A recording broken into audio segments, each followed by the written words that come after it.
Olá, hoje iremos falar sobre a fratura de Montegia. Esse é um trabalho desenvolvido pelos alunos Luana Nogueira, Lucas de Mello, Marcelo Buona Esperança, Paulo Lacê e Pedro Henrique Abreu, sob orientação dos professores André Felipe Marcondes e José Cavazoi e do monitor Paulo Postigo, para a disciplina de Anatomia Médico-Cirúrgica da Faculdade de Medicina da Universidade Federal Fluminense. Iniciaremos falando sobre a anatomia da região da lesão, o antebraço. No antebraço temos dois ossos, a ulna e o rádio, que estão conectados entre si pela membrana interóssea. Na região proximal, a cabeça do rádio se articula com o capítulo do húmero, e a incisura troclear da ulna se articula com a tróclea do húmero, formando a articulação do cotovelo. A articulação do rádio com a ulna permite movimentos de supinação e de pronação, nos quais a cabeça do rádio gira contra a face lateral da extremidade proximal da ulna, e o corpo do rádio cruza o da ulna, permitindo o movimento de pronação e, ao descruzar, o movimento de supinação. Nessa radiografia antero-posterior do antebraço, podemos observar algumas estruturas, como a articulação do cotovelo, a tuberosidade radial, os corpos do rádio e da ulna e os processos estiloides dos dois ossos.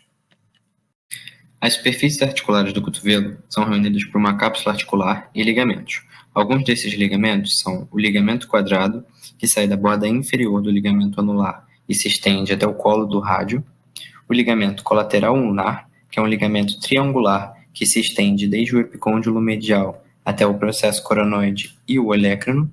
Esse ligamento possui três bandas, uma banda anterior, uma banda posterior e uma banda oblíqua.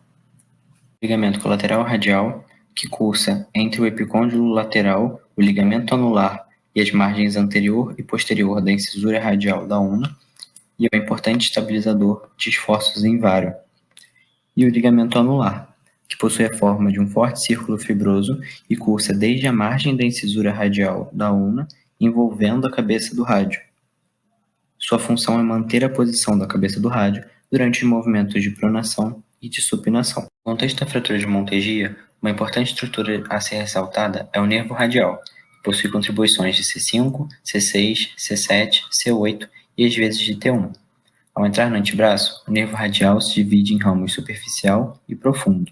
O ramo superficial corre sob o músculo braquiorradial até o primeiro dedo, onde irá fazer uma inervação sensitiva de uma parte do dorso da mão. O ramo profundo, ao penetrar o músculo supinador, dá origem ao nervo interósseo posterior, que corre adjacente à membrana interóssea, sob o extensor comum dos dedos e entre o abdutor longo do polegar e o extensor longo do polegar. Esse nervo é responsável pela inervação principalmente de extensores do punho, do músculo supinador, de extensores dos dedos e do abdutor longo do polegar. Em 1814, o cirurgião Giovanni Battista Montegia descreveu a lesão como fratura do terço proximal da ulna e concomitante luxação anterior da epífise radial, a qual ficou conhecida como fratura de Montegia. Em 1967, o cirurgião José Luiz Bado estendeu a descrição original de Montegia para incluir qualquer fratura da ulna associada à luxação da cabeça do rádio e publicou uma classificação que subdividiu a lesão em 4 tipos. Essa é a classificação mais utilizada para adultos e crianças até o momento. Essa fratura compreende de 0,8 a 1,5% de todas as fraturas do antebraço. Geralmente, a lesão ocorre por impacto direto ou por queda sobre a mão com o braço estendido em pronação forçada. A lesão do tipo 2 pode ocorrer devido a um trauma passível de luxar o cotovelo, no qual, devido à resistência ligamentar, a fratura da ulna com luxação posterior do rádio. A lesão do tipo 3 pode ser causada por trauma em abdução com o antebraço em supinação. Sobre as classificações, a fratura de Montegia, que é uma fratura acompanhada de luxação, foi classificada em 4 tipos pelo cirurgião José Luiz Bado. A classificação se baseia no deslocamento da cabeça do rádio. No tipo 1, devido à angulação anterior do foco da fratura, ocorre um deslocamento anterior da cabeça do rádio. No tipo 2, devido à angulação posterior do foco da fratura, ocorre um deslocamento posterolateral ou posterior da cabeça do rádio. No tipo 3, a angulação é lateral, com deslocamento lateral ou anterolateral da cabeça do rádio. Já no tipo 4, ocorre fratura do rádio e da ulna, com deslocamento anterior da cabeça do rádio. No tipo 1 e no tipo 2, normalmente a fratura ocorre na diáfise, no tipo 3 na metáfise e no tipo 4 no terço proximal do rádio da ulna. Essa imagem ilustra melhor o deslocamento da cabeça do rádio. O tipo 1, com deslocamento anterior, é o mais comum e acomete principalmente as crianças. Vale destacar que, nesse caso, após a redução da fratura, a imobilização é feita com supinação e flexão do cotovelo. O tipo 2, com deslocamento posterior ou posterolateral, é menos comum e acomete principalmente os adultos. Esse caso apresenta maior taxa de complicação. Vale destacar também que a imobilização é feita com o cotovelo em extensão. O tipo 3 também é menos comum e podemos observar o deslocamento lateral ou anterolateral. O tipo 4 é o mais raro, devido à fratura do rádio da unha, e nesse caso o paciente obrigatoriamente irá precisar passar por cirurgia, sendo adulto ou criança. O diagnóstico é feito através da anamnese, exame físico e exame radiográfico. Pela anamnese, a partir da história do traumatismo, podemos pensar no mecanismo da lesão, que se dá pela queda em pronação. Na pronação, ocorre a rotação da superfície articular superior da cabeça do rádio no capítulo do húmero, enquanto a superfície articular lateral dessa cabeça desliza contra a incisura radial da ulna, sendo um importante ponto de tensão.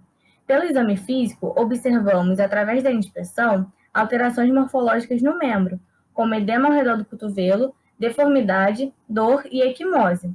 Na palpação, que é sentir a lesão com as mãos, podemos perceber a fratura na ulna e sua angulação, e também podemos palpar a cabeça do rádio, que em situações normais está logo abaixo do epicôndilo lateral do húmero.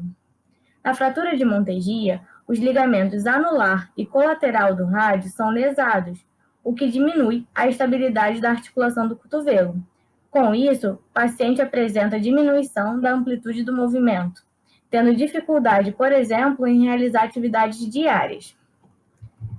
Também pode ou não ocorrer lesão neurológica do nervo interósseo posterior, e pacientes com esse tipo de lesão apresentam dificuldade em estender o punho e os dedos da mão. No exame radiográfico, é importante a inclusão do punho e do cotovelo para a constatação da real natureza da lesão, e através dele podemos visualizar a fratura da ulna e o deslocamento da cabeça do rádio, o que é muito importante, porque às vezes na palpação o deslocamento pode passar despercebido se for uma subluxação. A cabeça do rádio, a gente pode observar aqui que ela sai da articulação húmero-radial e também sai da articulação radio-ulnar proximal. O exame radiográfico ele também é importante para determinar e identificar o tipo de lesão de Montegia, sendo nesse tipo, por exemplo, o tipo 1, aqui o tipo 2 e aqui o tipo 3. É importante que o diagnóstico seja feito de maneira imediata para que o tratamento tenha êxito. Para o tratamento da fratura de Montegia, quanto à lesão nervosa, ela geralmente cursa como uma neuropraxia. Se resolve sozinha em 6 a 12 semanas, mas caso não ocorra, devem ser feitos exames adicionais. Para as crianças, é realizada a terapia conservadora, que consiste basicamente na redução fechada da ulna e da cabeça radial e a imobilização do braço em diferentes posições, dependendo da classificação da fratura. Mas caso não seja restaurado o comprimento adequado da ulna ou não se reduza a ulna e a cabeça radial do rádio, deve-se fazer o tratamento cirúrgico, como é o caso dos adultos, em que, traduzido do inglês, se realiza uma cirurgia aberta de redução e fixação interna da ulna. Eles abordam pela musculatura extensora, evitando estruturas como nervo ulnar, e fazem uso de uma haste intramedular, placa ortopédica ou fios de Kirchner. Na operação, testam-se todos os arcos de movimento, de extensão, flexão, supinação e pronação.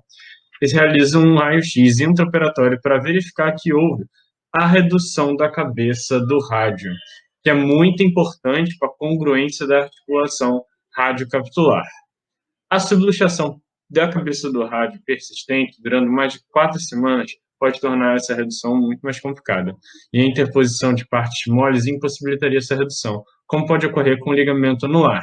Esse também pode romper, causando uma instabilidade, que deve ser consertada no procedimento cirúrgico. Posteriormente, se faz a fisioterapia, que habilita a mobilização do membro em 1 semana, evitando o enrijecimento da articulação. Quanto às possíveis complicações, pode ocorrer a não união dos ossos, a consolidação viciosa, no diagnóstico atrasado em crianças, principalmente, caso a subluxação seja perdida no raio-x, havendo a necessidade de cirurgia reconstrutiva, pois o osso cicatriza em posição anatômica incorreta, levando à limitação ou perda de função, como podemos ver aqui, a ulna não vai conseguir se sobrepor ao rádio para fazer um movimento adequado de pronação. Pode ocorrer a pseudoartrose, com a formação de tecido fibroso cicatricial no meio do osso, a infecção, na situação do pós-cirúrgico, uma síndrome compartimental, com aumento da pressão do compartimento facial, levando à isquemia, a sinostose radioulnar, no processo de cicatrização, ou a lesão vascular e nervosa. Lembrando que essa fratura é normalmente complexa e pode exigir várias cirurgias, e geralmente há necessidade de um cirurgião ortopédico experiente com esse tipo de lesão. Essas foram as nossas referências e muito obrigado.